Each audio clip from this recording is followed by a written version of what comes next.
Olá, bom dia a todos. Meu nome é Letícia Sá e eu vou dar início ao nosso trabalho sobre o filósofo holandês Baruch de Spinoza. Ele nasceu no dia 24 de novembro de 1632 na cidade de Amsterdã, na Holanda.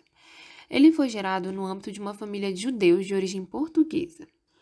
No contexto da sociedade holandesa, imperava a intolerância, ameaçando as relações com a alteridade. Assim sendo, o filósofo protelou a publicação do seu clássico Ética, que vai ser explicado mais para frente pela Lidiane, lançando o Tratado Teológico Político sem assumir publicamente a sua autoria em 1770.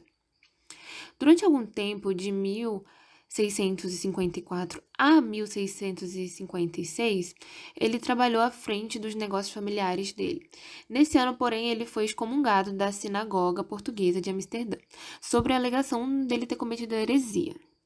O Spinoza ele foi considerado como maldito por muitos anos depois da sua morte. Quem recuperou a reputação dele foi o crítico alemão Gotthold Ephraim Lessing, em seus diálogos com Johann Jacob Haskell, em 1784.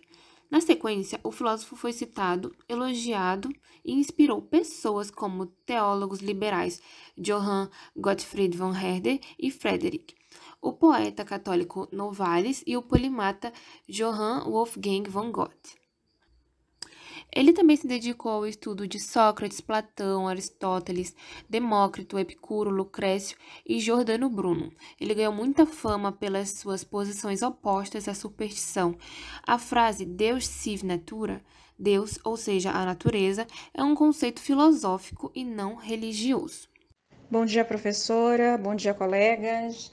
Dando continuidade à apresentação da Letícia, eu vou falar um pouco sobre as obras de Spinoza. A obra Ética. A única substância que existe é Deus. Spinoza defendia a ideia de que uma substância era aquilo que podia existir por si mesmo, independente de qualquer outra coisa. Afirmava que a extensão e o pensamento não eram substanciais. Afirmava que só existia um ser que não dependia dos outros: Deus. Se a natureza, os seres humanos e o mundo não existisse, Deus continuaria existindo, porque ele não precisava de nada e nem de ninguém para existir. Deus de Spinoza não ama, não odeia, não se vinga e não muda de ideia. Ou seja, ele é perfeito. A morte de Spinoza não existe. Para todas as coisas continuam existindo os outros arranjos. Tudo é eterno, infinito e necessário. Afirma que tudo que existe é manifestação de substância divina denominada. Deus é imensamente ao mundo. Eu, você, o sol, os animais, tudo isso é Deus. Todas as coisas que existem seriam manifestações divinas e não independentes. Podemos citar ainda a ordem geométrica. Para Spinoza, da mesma forma que existe uma ordem geométrica, as coisas do mundo seguem uma ordem divina. Tudo que existe no universo tem uma função e motivo de existir. Se algo não desempenhasse uma função, esse algo não existiria. Racionalismo radical. Para Spinoza, mente e corpo eram um só. Tudo o que ocorre com a mente é sentido pelo corpo. Em seu sistema, tudo seguia as razões de uma ordem divina. Nossas ideias, nossos pensamentos, desejos, ações, tudo isso seria resultado de uma ordem divina. Vontade humana não seria livre, mas sim determinada por Deus, e o livre-arbítrio seria uma ilusão. Temos também paixões para Spinoza. Spinoza defendia paixões como a afecção que um corpo sofre por outro corpo, mais precisamente a modificação que um corpo tem em sua potência, sua capacidade de existir. O filósofo distingue paixão de ação pela causa. Na primeira, quem determina a mudança de potência é o outro. Há um outro corpo que causa uma modificação em mim. Já na ação, eu é que determino a mudança na minha capacidade de existir.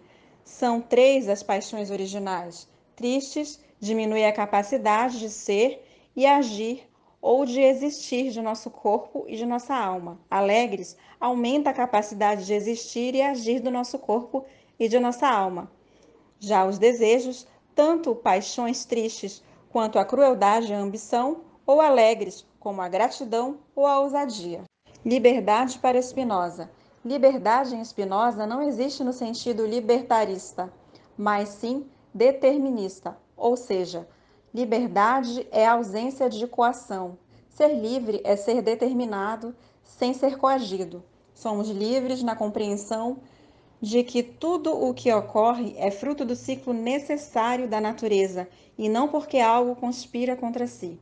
Todos os seres humanos têm, por essência, um impulso de autoconservação. Conatos, desejo de ser perfeito, feliz.